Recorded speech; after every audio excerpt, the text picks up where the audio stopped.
Dolphins fans, what's up? I am doing a little impromptu thing here. Just figured I'd get in here and give a little preview of the Colts game coming up and talk about a couple things that happened in the NFL recently. Of course, everybody wants to talk about it. I'll talk about it too. First of all, thank you for being here. I don't usually do streams at this time of the day. It's 11 a.m. here in Alaska, so I'm not sure what the show turnout's going to be for today, but I wanted to talk about some things, kind of go over my thoughts on this game, what I think is going to happen, what needs to happen, important things to look for, matchups to talk about. There's a lot to discuss, and it's interesting because this is the first game of the season, so we don't have, team rankings. We don't have any idea of what these teams really are about yet. We have no clue. What's up, brother? How you doing? Thanks for being here, dude. We don't know what's happening yet. We have no idea. So it's kind of it seems like a lot of games in week one are always toss-ups. You don't know. We know some things. We have more answers now than we did a month ago. We have more answers than we did 2 months ago. So it's not like it's totally a guessing game on what we have. It's more of a guessing game on what the Colts have. And I've been frequenting a lot of Colts media. Like we have tons of Dolphins YouTube channels. I will say this, there doesn't seem to be as many YouTube channels for other teams. Like I've gone and searched, and every week, last season when we'd have a game coming up, I would go and find as many channels for that team that we're playing as possible and just kind of see what they say. What do they think about things? And it gives you a little bit of a fresher view as to what to expect, what's happening with that team. And Dolphins fans the Dolphins have tons of YouTube channels. It's saturated, which is a good thing. I don't think that's a bad thing at all, but there's just tons of information about Miami out there. Other teams, not so much. Some teams have a lot, but teams like the Colts, there's not a lot of media out there. But I did find a few channels and actually subscribed to a couple because some of them have some pretty good dudes out there giving information.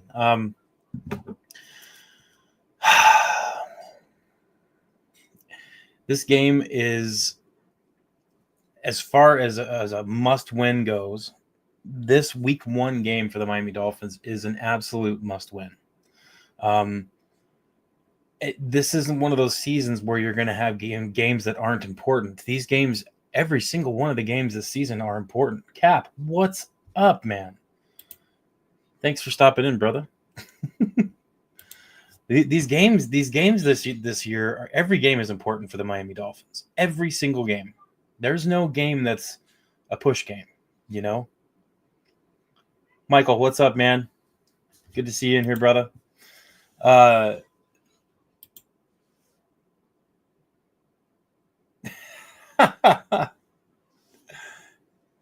Yep. It is definitely a must-win. And especially when you look at a schedule for the Miami Dolphins and it goes farther into the future and the end of the season, there's a pretty good stretch of games. And I don't care what the records of the teams are when we get to the end of the season. Some of those games at the end are going to be just horrendously hard to win. And I suppose that's what it is being a team from South Florida. There's not going to be a lot of games at the end of the year that are going to be favorable for Miami to win unless they're home games, strictly because of, geography. The teams that we play in the AFC East, we are the only team at the south end of America. The rest of them are far north. And it definitely makes for interesting games, to say the least. It makes for interesting games, and we'll say that. It makes for cold games for the Miami Dolphins at the end of the year. And that's a hard thing for a team from Southern Florida. So we're going to get into that in a second here. We have to win this game, but we have a lot of injuries to players. Yes, we do. We'll talk about it, especially when you consider that we look at the injury report for the other team, and the only player that they have that's injured is their running back, and not even their starting running back as a second string running back, which it just figures it's Dolphins. It's the Miami thing. We have injuries, and we had something come up where a prominent Dolphins beat writer said something that I found interesting. He said, you can have a team that's healthy, or you can have a team that has a bunch of small injuries. You can't have both. Or you can have a team that is healthy, or you can have a team that's tough and dogs and have some injuries. So basically he's saying if you have a team that's not injured and healthy, they're soft. And I got to push back on that a little bit, because the last couple of years we've had a ton of injuries, right? I'm not the only one who's noticed this. A ton of injuries. And we would classify the teams that we've had the last couple of years as what? Baby butt soft. That's just the way it is. I can't pretend it's any other way. I would like to think that from what I've seen so far this year, there seems to be a change in that. How big of a change? I don't know. I can't say until I start seeing some football games. And that starts tomorrow. But you can have injured team and be soft. We've experienced that. We've had that every year for the last few years. So Omar, you're wrong there. It's not as simple as this or the other thing. It can be both. We can have a tough team and be healthy. Granted, I understand the logic behind it. Is your tough team practices hard, and a team that practices hard is going to have bumps, bruises, and scrapes, and things like that. I get that. But there are a lot of injuries on this team right now. Like I said, I will also be the first to admit, yes, this training camp seemed different.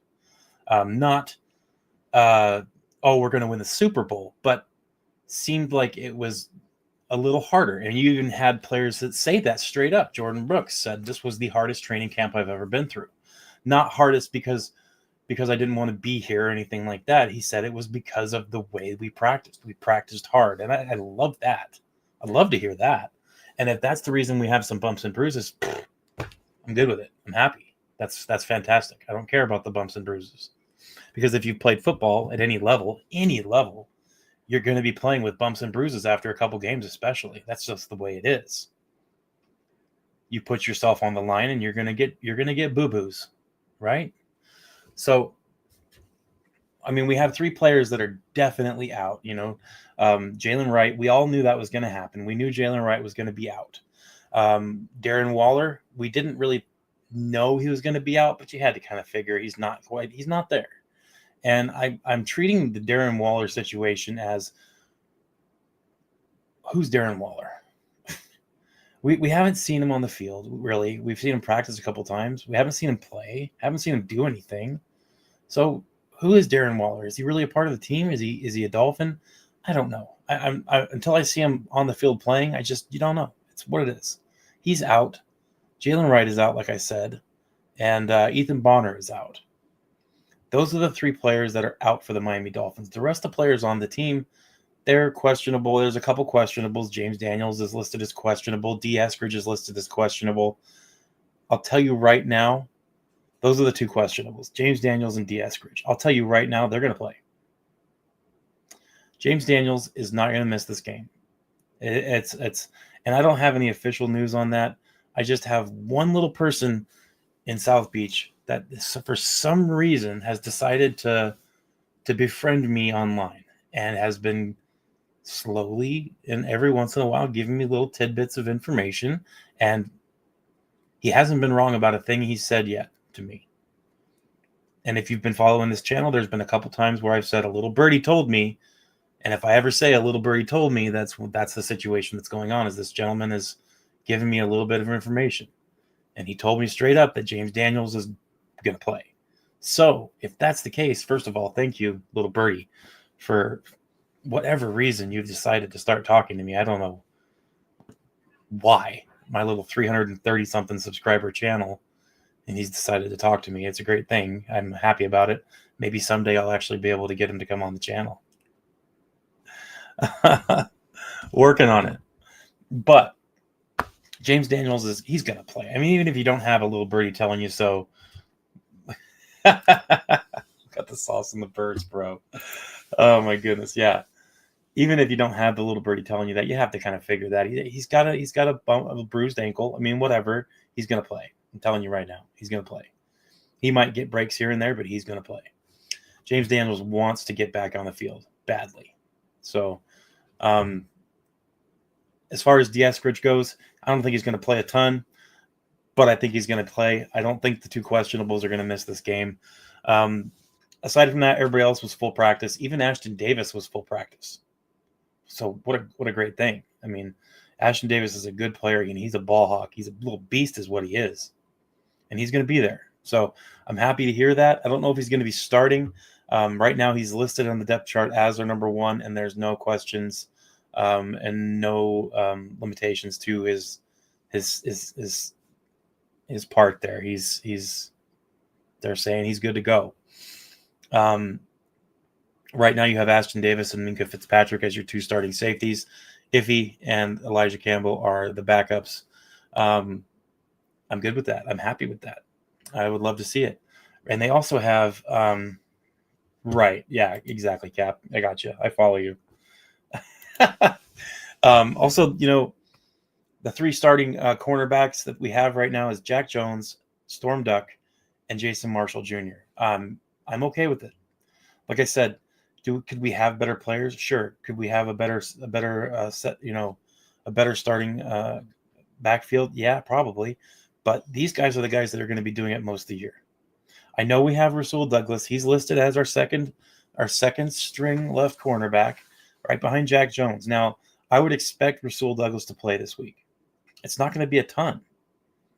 But he's going to play. They're working him in. He's only been here for 2 weeks. Not even 2 weeks, actually. 2 weeks today, I think. Point is, he hasn't been here hardly at all.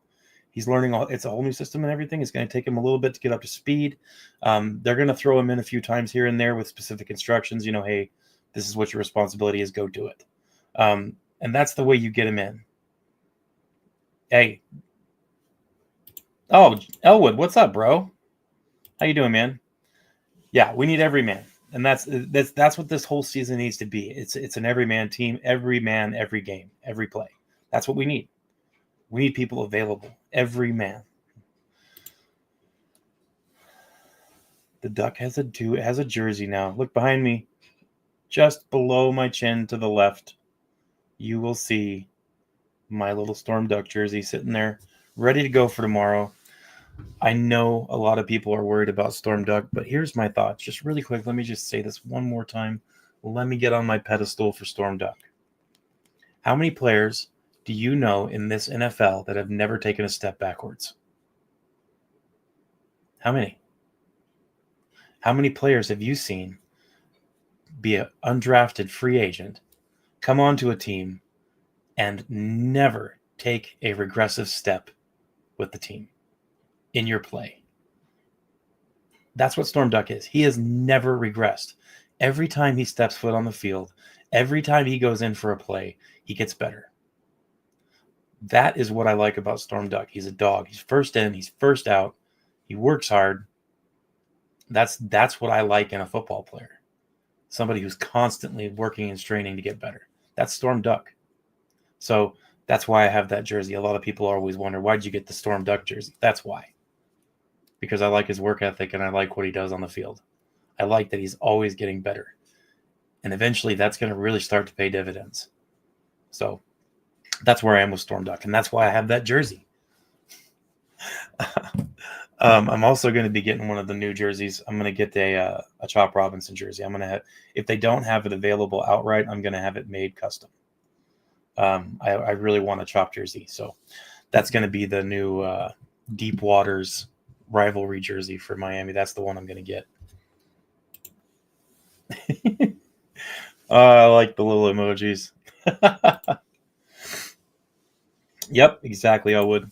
So, I mean, that's the injuries for the Miami Dolphins. It's not as bad as, see, if you go and look at the injury list and you look at that, it always looks horrible, right? It doesn't look good. But when you start eliminating and start looking at every single situation, it's not as bad as everybody thinks it is. It's just not. There's going to be bumps and bruises. There's going to be players missing a game here or there all throughout the season. But like Cap said, we need all 53 men on this team. Every single one of them. That's what this whole season is going to be about. Someone puts it down, somebody else better be picking it up. That's the way it is. That's what a football team is, gentlemen. That's it. So that's what we got to look for. Oh, I know. I need one. Oh, you did? That's awesome. Hey, what's up, Jorge? How you doing, man? Good to see you in here, brother. Injury report, not so bad. So we covered it.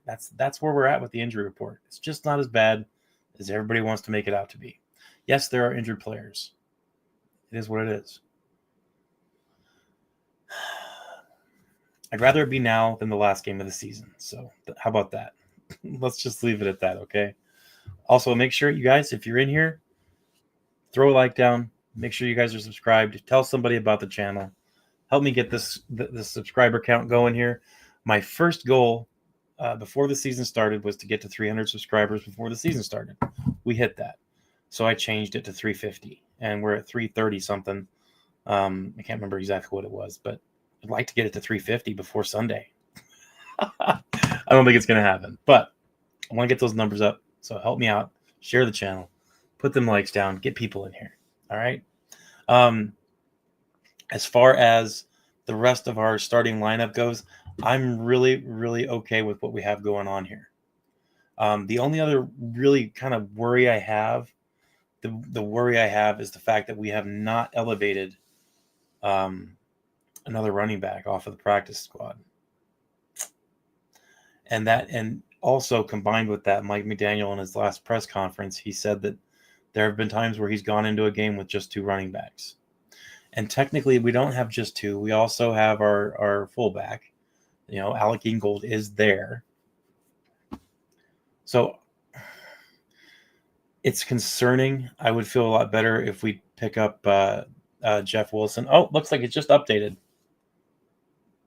Now it's showing Jeff Wilson as, wow, that was really good timing. It's showing Jeff Wilson as the fourth running back now. Jalen Wright's still on the depth chart, but now Jeff Wilson is off the practice squad and on the main depth chart for the starting offense. So that's what I was going to suggest. That's what I was hoping. It just didn't update. It just didn't update. So that's why I was confused, because I was like, I thought that they brought him up, but they didn't, because I didn't see it. And then I just refreshed it and now it shows it. So I don't know. Probably my fault. But yeah. Jeff Wilson is up there, and I feel a lot better about it now. Ollie Gordon, Jeff Wilson, Devon Achane. I think that's a good running back room. I think we're okay there. Yeah, it was me. They heard me. So looking at that, you got everything else looks pretty righteous. My only other concern with the Darren Waller thing, him being out, that does put Julian Hill as our number one tight end. We'll get into that just because of the tight end that we have as our number one tight end now. When I get into the keys to victory, you're going to understand why I have a certain key. What's good, Finn fam? Who's ready for tomorrow? Right here. I'm ready. I've been waiting for a long time. I'm very happy that the season is starting, and we're going to start getting some answers. Week 1 through 4 is my evaluation period. I'm going to watch every game 5 or 6 times at least, just to evaluate certain player positions and certain things happening on the field. I want to know. I want to see. I want to make my evaluations off of what I see, not off of what I hear. So I can't wait for that. And that week 4 video that I'm going to put out in the middle of the week after week 4, that's going to be a good one, because that's my evaluations. Can't wait for that. We have interesting matchups up and down the field against these Indianapolis Colts. And when I'm thinking about it, I'm thinking this matchup against these Colts is exactly what this team needs to test themselves against. Well, what do you mean, Dirk? Well, I tell you what I mean. I mean the questions that we have on this team, all of them are going to meet very good tests this week against the Colts. Tomorrow, we're going to see. It's going to be prime evaluation time. It's going to be prime evaluation time. We're going to be able to see how these question marks on this team do immediately.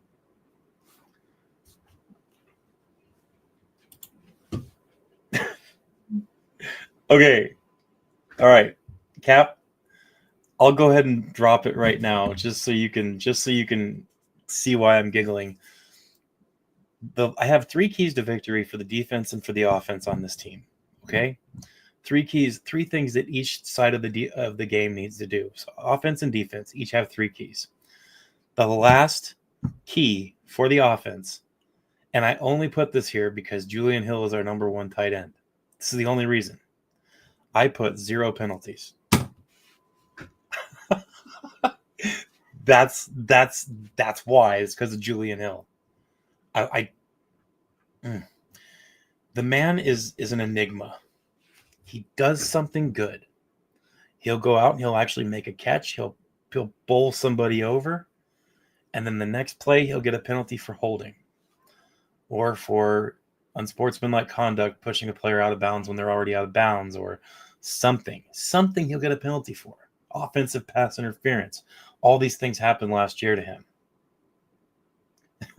So no penalties is directly related to Julian Hill being the starting tight end. A lot of people don't like Julian Hill. I do like him. I like his attitude. I like the fact that he can punch somebody in the freaking mouth. I love it.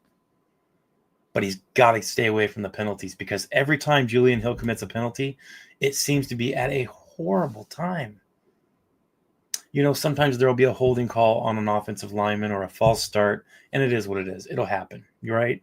Sometimes it just does. Sometimes the penalty happens, and it doesn't always end up at a worse time or a bad time where it hurts the team. But when Julian Hill commits a penalty, it's always when it hurts the team. It's always bad. So, Julian Hill, please, brother, I love you, but please no penalties. All right? Man.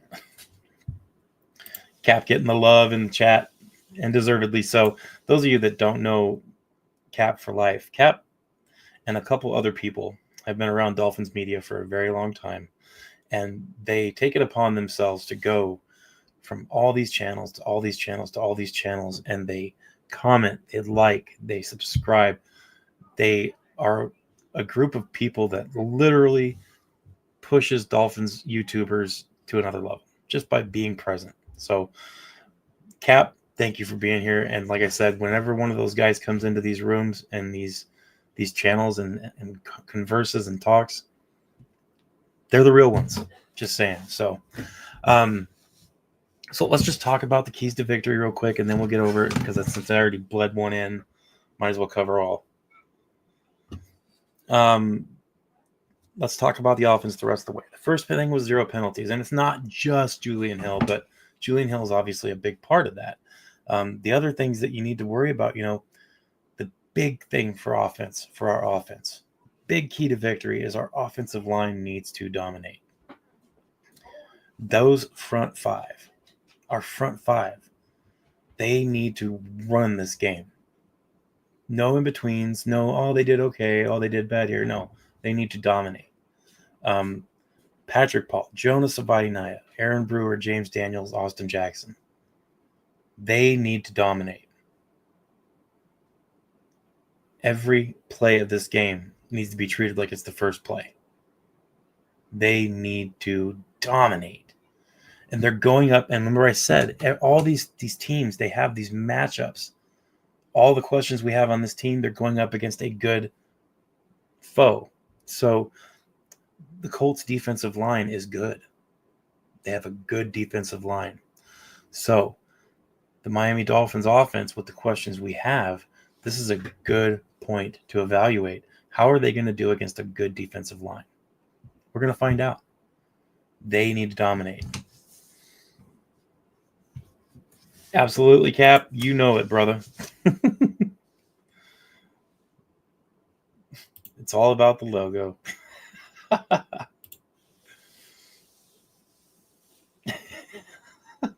Tire tart. Yeah, dude.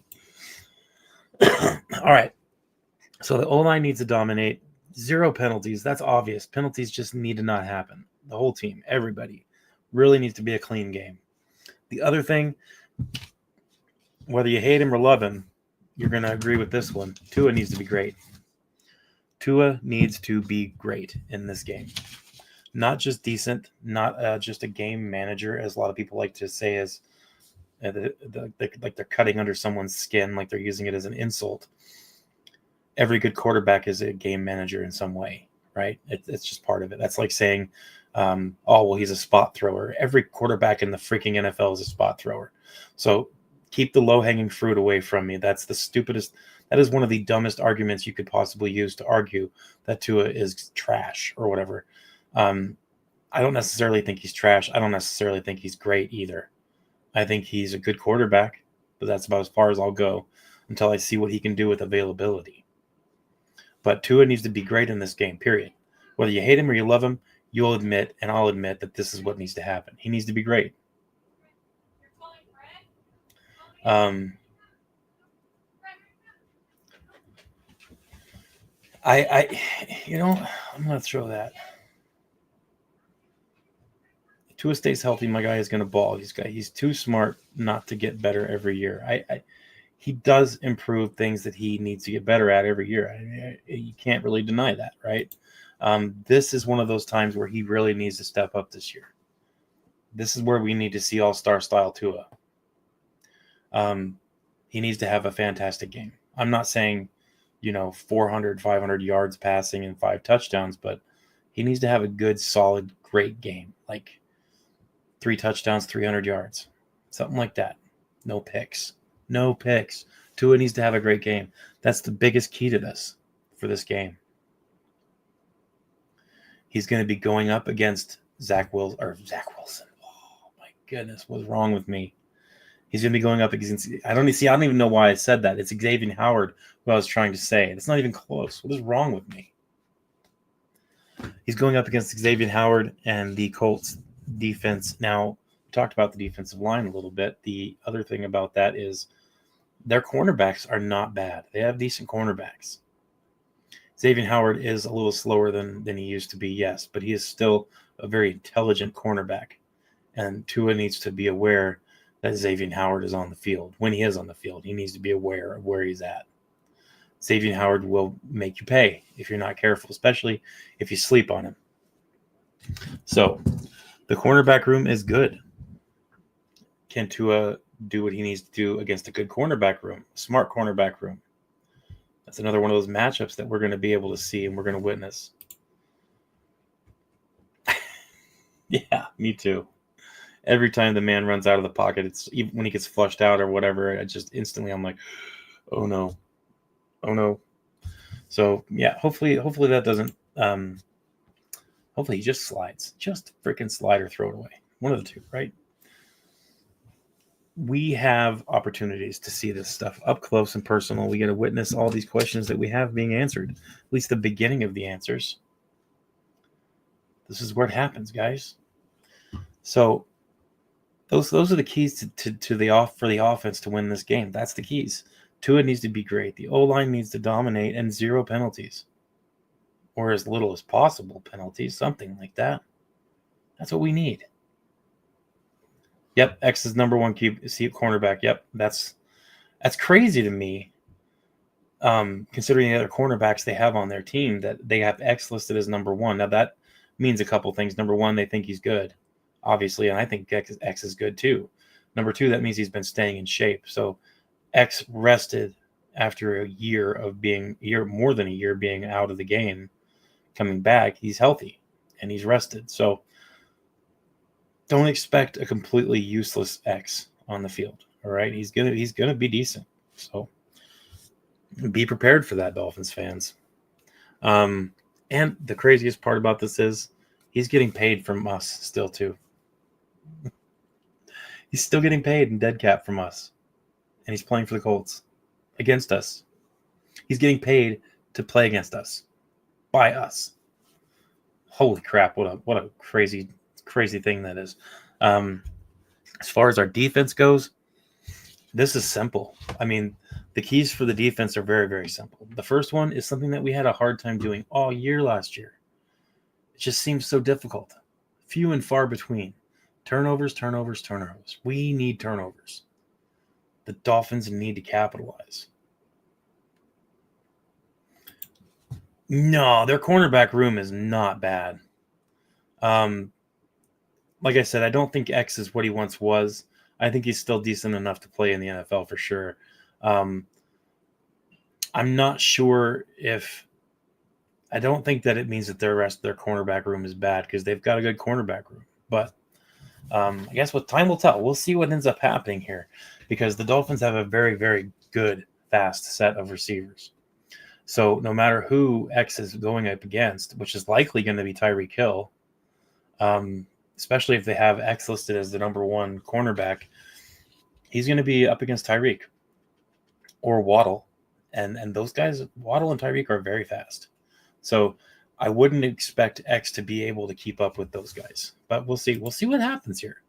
X gets a little physical on the line too, and that's going to end up presenting the opportunity for the Colts to take Tyreek and Waddle out of their routes and out of their timing. So we'll see how it ends up playing out.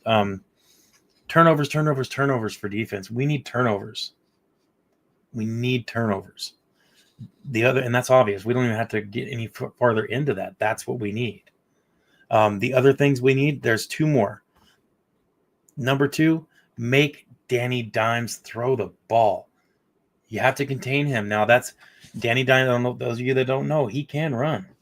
He can get out of the pocket, and he can make things happen on his legs.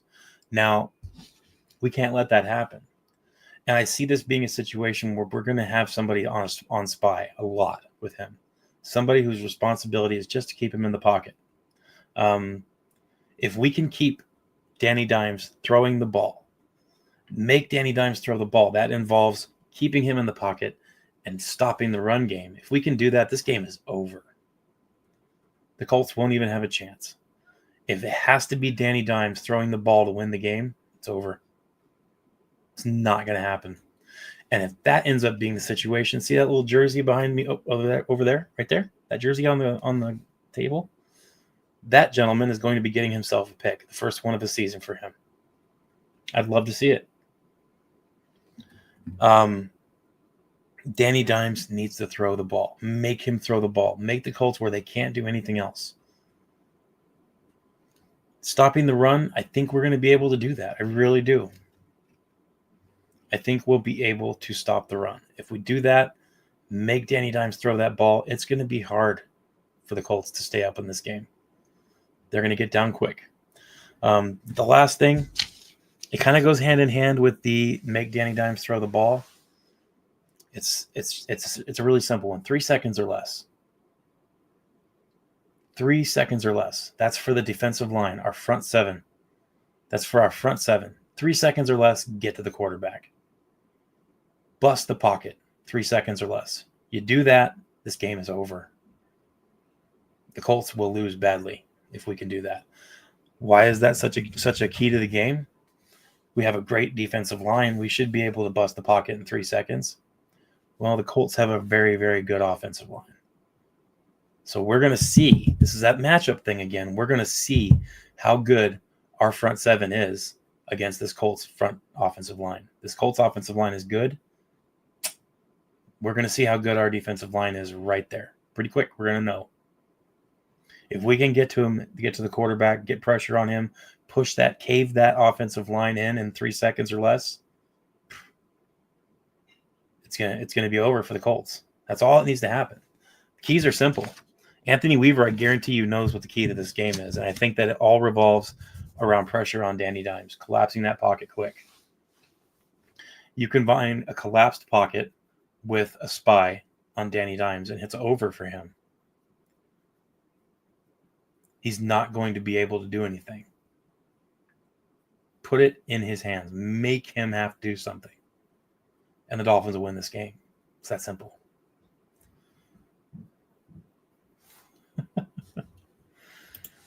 Tyler Warren, that's another thing I wanted to talk about here.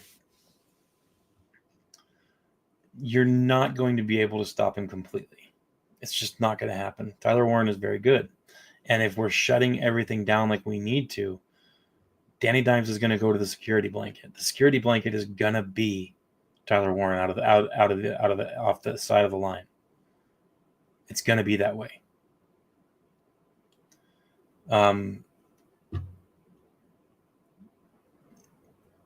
Great minds. We can contain him. That's something we can try to do. We can try to contain the tight end. You have to contain him, but you're not going to be able to stop him. Those of you that used to watch ESPN back in the day, you remember Kenny Mayne, one of the best announcers for ESPN back when ESPN was something good. Kenny Mayne used to always say that, and Stuart Scott too. You can't stop him. You can only hope to contain him, and that's kind of where it is with Tyler Warren. We're going to have to try to contain him. Have to. Luckily, we have a very good middle linebacker core. So, like I said, with those 3 seconds or less, if we can stick to that mantra, Tyler Warren will never be able to get farther down the field than around that middle linebacker area where we have fantastic players. We have the best middle linebacking core we've had in years. This is going to be a good test. What do we do against Tyler Warren? The biggest thing is don't let him wander around too much looking for an opening. Best way to do that is pressure. Defensive pressure, organic pressure, which means not blitzing a ton and still getting pressure on Danny Dimes. Pressure. Exactly. That's what I was thinking. I'm thinking it's going to be Minka. Somebody is going to be sitting back there just spying. And here's my other thing. It very well could end up being Ashton Davis too. Mainly because Ashton Davis is one of the best closers in the game, which means he can close in quickly. When he recognizes his assignment is to crash, he can crash fast. And he doesn't let people get by him. So, I mean, either one of the safeties is going to end up spying on him a lot. I can see that happening. And I'll be looking for that the first possession of the game for the Colts. We'll see how it all plays out, but I think it's going to work out pretty well. I think Miami's going to win this game, obviously. Those of you that know me, I don't care who we're playing. Every week, I'm going to pick the Dolphins to win because that's what I do. I'll talk about, obviously, all these things, ins and outs, and how we could lose, how we could win these games, but I'm gonna pick the Dolphins to win every game. That's why I'm not a betting man, is because I would lose money. I'll always pick Miami to win. Yeah, no turnovers, please. Exactly. Number one key to the offensive game: no turnovers. Turnovers. That's huge. We need to get turnovers. That's the main thing. We need to get them. I think it's going to happen this week. But once again, I mean, we'll see how it ends up panning out, you know. Also, those of you that are in here, if you guys, anybody decides, because like obviously I don't have 500 subscribers, so I can't take advantage of super chats or anything like that. If anybody decides they do want to donate to the channel, you're more than welcome to do that. That money goes nowhere else but to the channel itself. Right now, I've got a list of things. Also, actually, I need to call somebody. I need to give a shout out real quick, actually, too. That money doesn't go anywhere else but to the channel. So those of you that donate, don't worry. I'm not spending it on lunch money and, you know, toys and things like that. I'm spending it on this channel right here. The next thing I'm doing actually is getting an intro video made. You know, one of those nice, super cool intro videos. You know, I gotta be a cool guy, right? I gotta pay someone to do that because I am not qualified to edit a video like that. I mean, I can edit a little TV, like a little show like this, but nothing the likes of what you see on some of these intro videos. Shout out. Let's see. Shout out goes to Mr. Blake Wood. Blake Wood donated $20 a couple days ago to my channel. I want to say thank you. He's one of the newer ones that started doing that. So thank you, brother. Appreciate you. Yes, and so that's if you decide to donate, it's through Cash App right now. Soon I'll be able to get going with the super chats, but until then, Cash App is the way to do that if you decide to. It's not something I even started doing until people started messaging me about it. There's been a couple donations since then. That's it. So nothing crazy. Don't feel like you have to. But thank you to Blake Wood for that $20 super chat or $20 donation. That's fantastic. Appreciate that, brother.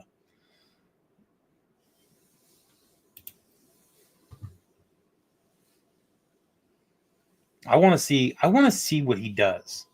I hope they use him properly. That's my biggest concern is, are they actually going to use him like they should? I got dirt all over my arm. It's hunting season, guys. So that's, I've got a big pile of hunting gear sitting over there. I'm getting ready to head out into the woods for a week. Now here's the deal with that. Let me cover that really quick since I'm here. I do preview videos, recap videos. I do a open mic live stream every week. And I usually live stream the second half of every football game for the Miami Dolphins every year. Why second half only? Well, because I go to church. So some games I'll do the full thing. It depends on when it's at. But if it's a 1 o'clock Eastern time football game for the Miami Dolphins, I'll be in church for the first half. But then I'll be right here covering the second half. Are you going to start him, Cap? I'm assuming you're talking about Ollie. Are you going to start Ollie on your team? I got to get an answer for that question because there's a lot of people talking about should we do it or not. Definitely, dude. Tell you what I'll do. Let's see here. Elwood, I'm clicking.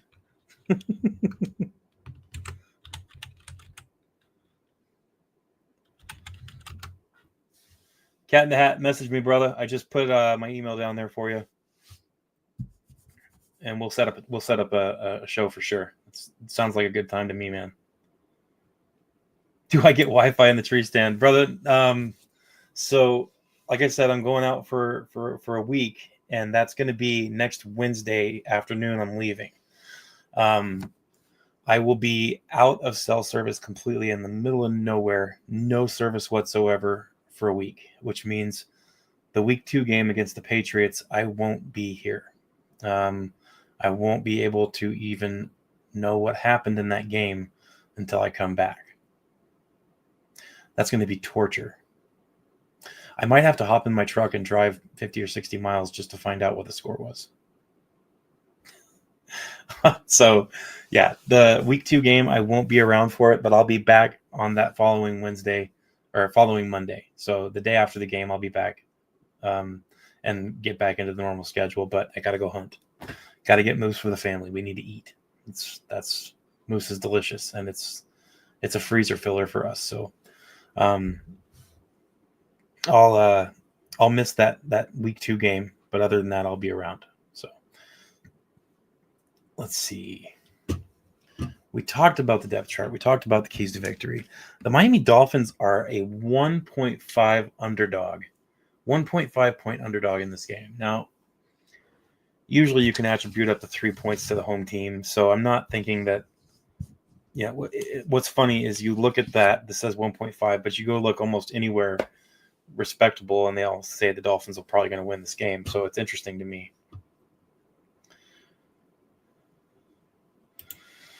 Do I trust Mike McDaniel's play calling? I'll tell you what I do trust. I trust our offensive coaches. Maybe not 100% Mike McDaniel's play calling as from what I've seen in the past. This year, I do think that it's going to be a little different with the play calling. I mean, it's even been talked about by the coaching staff where our assistant offensive coaches are going to be presenting player packages and play packages to McDaniel every time so he can make a call from that lump of plays. I think it's going to be a better situation for Mike McDaniel. It's going to streamline things a little bit and limit his ability to just call crazy crap when it doesn't make sense. Also, I feel like the run game is going to be a lot better this year. So with an improved run game and the ability even to run the ball, I think that opens up the playbook a lot, because if you can't run the ball and you can't, because of that, you can't do anything. If you can't run the ball, you can't do anything in the passing game, because they're going to queue up on it. And that's exactly what we saw last year. So I think it's going to be a little different this year. I think the play calling is going to be a little more variable. I think we're going to like the play calling a little more this year. Obviously, there's going to be instances where we're going to be like, what the heck was that? I mean, that's normal. But I do think that Mike McDaniel is attempting to learn from mistakes. And if that's the case, I mean, that's what you need. You need people who are willing to learn from their mistakes and grow from them, not just continually make the same ones over and over and over and over and over and over again. So if that's the case, if he's actually looks like he's growing from the mistakes that he's made, I'll be okay with it. Do I trust him 100%? No. Not particularly. Honestly, I feel like one thing I would love to see is a audible package put in for Tua where he can change the play if need be. That's what I'd like to see. I'd like to see Tua with the ability to augment. And if he can do that, I think that'll solve a lot of issues. Tua is smart enough to do that. I don't care what some people say. Some people say Tua is stupid and can't do that. Yes, he can. Obviously. Yes, he can. If you think that he can't, you need to watch more football. Tua definitely has the intelligence to be able to audible and change plays. And I think that that's something that needs to happen eventually. Personally, that's me. I trust that he liked what he had with Mostert in 2023, and I believe that was what Madison was here for. But now, insert Olive Garden. I don't know if you typed Olive Garden on purpose, but if you did, fantastic.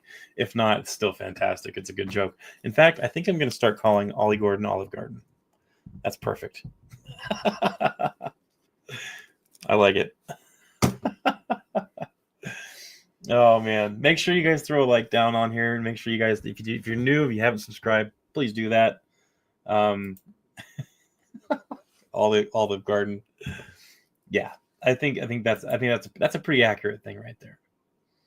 I miss Mostert. I liked Mostert a lot. I know that he had his issues and lost a couple games for us with some bad fumbles and everything else. I know he was getting older, but I liked him. I like Madison too.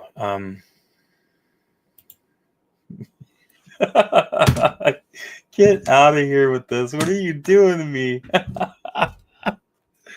He's serving all you can eat hit sticks. Freaking love it, dude. Awesome. Yeah, that's pretty much it. Obviously the run game needs to grow. We need to do better there than last year. I think that's going to take care of itself organically. I think that's just going to happen. I think you could put a hot dog back there, and I think it would have a better running game than we did last year, just because of our offensive line improvement. Yes, I do think the offensive line has improved. As far as depth on the offensive line, I don't know. We'll see about that. I do like the fact that we added Kendall Lamb back. I think I tell you what, when I found out that we re-signed Kendall Lamb, my reaction was this: we signed Kendall Lamb. Whew! Thank goodness. That was my reaction. I was relieved. I was like, oh, good. Okay. At least somebody we know that knows the playbook, knows the system, and isn't horrible. I don't know if you guys remember, but last year when he went out, that's when we really started struggling bad at the offensive line position. I mean, there was a night and day difference when he went out. So I'm happy that he's back. So Dolphins 1.5 underdogs. The Indianapolis Colts are favored by 1.5. And also the over-under for this game is 47.5 points. So over or under 47.5 points. Me personally, I would take the over. I mean, I know that's a little bit of a stretch, but man, that over, I feel like that over is going to pay out. And I wouldn't be surprised if the majority of those points are Miami, but we'll see. Like I said, I'm not just saying that because I'm a Dolphins fan. I'm saying that because I watch a lot of football, probably too much. Don't tell my family. I watch a lot of football, and that's the way it is. 28-17, Elwood, is that what you're saying? 28-17, final score? Well, that'd be 45 points. Almost to my over-under. I really think Miami puts up 30-plus in this game. I didn't start out that way, but the more I think about it, the more I see a 30-plus point game. That's the total score, Cat in the Hat. The total score, they say, in the Vegas odds says 48 points from this game total. So 48 points, they're saying if you want to bet that, you bet that it's going to be under or over that. I personally would take the over on that just because it's going to be less bet, and I think it would pay off well. Plus, I really feel like Miami's going to put 30-plus up. Yeah, that's true. Definitely a safer. Can't wait to start out 1-0 tomorrow. Fins up, absolutely. Me too. I hope that's what happens. But definitely would be nice to have a good start to this season. Obviously, this is a must-win for Miami, as much of a must-win as it can possibly be, being week 1. I mean, it's huge. Huge. We've got to win this game. This is a game we should win. I don't care what the Vegas odds say that we're 1.5 underdogs. I don't care. This is a game in a dome, the beginning of the season, a team we should beat when the end of our season is going to be difficult. We need to win this game. Have to.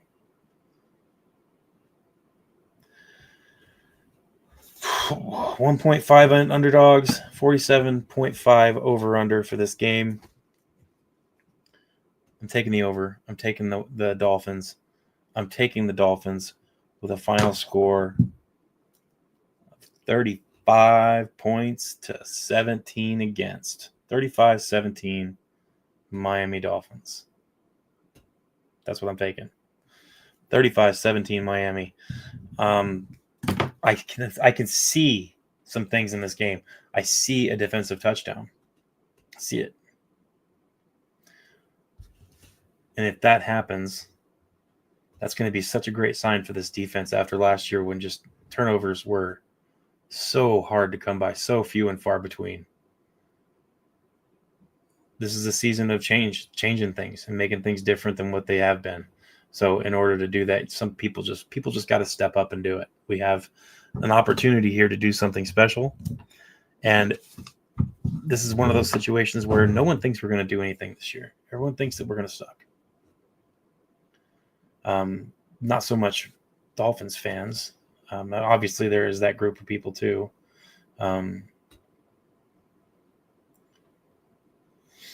But I think that this is the time for things to change in order to do that.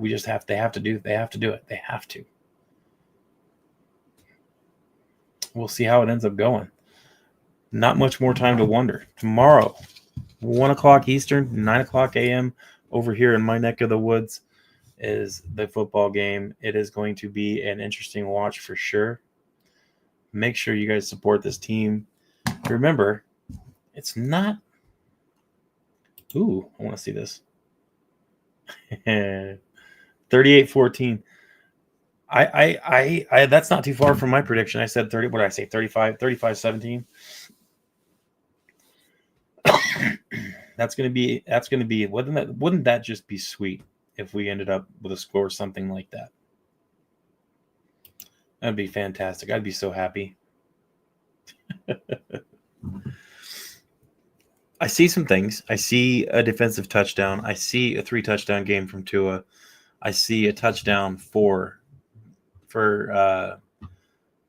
Malik Washington. I see a touchdown for Waddle, and I see a touchdown for Tyreek Hill at minimum. I see a sack for Zach Sealer. I see a sack for Bradley Chubb, and I see a sack for Chop Robinson. Beyond that, I don't care. I'd like to see more. but that's what I see off the top of my head. I see an interception for either Storm Duck or Jason Marshall Jr. I'm not sure which one that's going to go to, but hopefully that interception turns into a pick six. These are just things that I can see happening. I'm not saying they're absolutely going to. It's just things that I can see happening. And like I said, we won't know for sure about the culture thing until we see some games played, but definitely agree with you. I do think it is real. I do think that this is the beginning, maybe not the end product, but definitely the beginning of a culture shift. And more than anything else, the culture shift is what this team needs. So agree with you there. I think that it is a real thing. I think it is possible, and I think we're seeing a little bit of that start, and that's all you can hope for in the beginning of the season. Now, by the end of the season, we'll know the answer. By the end of week 4, we'll know the answer. Is this team changing, or are they the same? I just realized the title of this stream is Dolphins at Colts game preiew, because I forgot to put the V in there. I'm awesome, and just so you guys know, awesome people forget to spell things correctly, apparently. So just wanted to point that out, that I'm a monumental dummy. Wow, that's bugging the crap out of me. Game preiew. Well done, Dirk. Week 4, that's when we're going to know the answers to these questions. But I think from what we've seen, we can deduce that there has been a little bit of a change in the culture, or at least the beginnings of that, and that's all you can hope for. So make sure you guys throw a like down and subscribe if you're new. Tell your friends about the channel. If you decide you want to donate, Cash App is there for you. $ Frozen Fins fan, all one word, all lowercase. You can find me there. Meantime, I hope to be on here tomorrow afternoon at around halftime, and we'll start doing the live stream for the second half of the game, talking about everything that happened in the first half. I will be watching it. I will be updated by the time we get on here for the second half, but won't be live streaming the first half of the game. So plenty to talk about in the second half. And don't forget, next week I will be gone, starting on Wednesday through Monday or Tuesday, depending, out hunting. So I won't be around for the Patriots game, but I will be back, I promise. Thanks everybody for watching. I appreciate you guys coming in here and spending an hour of your very important weekend here with me, listening to me yammer away about these Miami Dolphins. Big game tomorrow. Everybody make sure you get some rest and get up and watch the game. Enjoy yourselves. Have a fantastic weekend. Stay hopeful if you can. And we'll talk to you guys later. Fins up.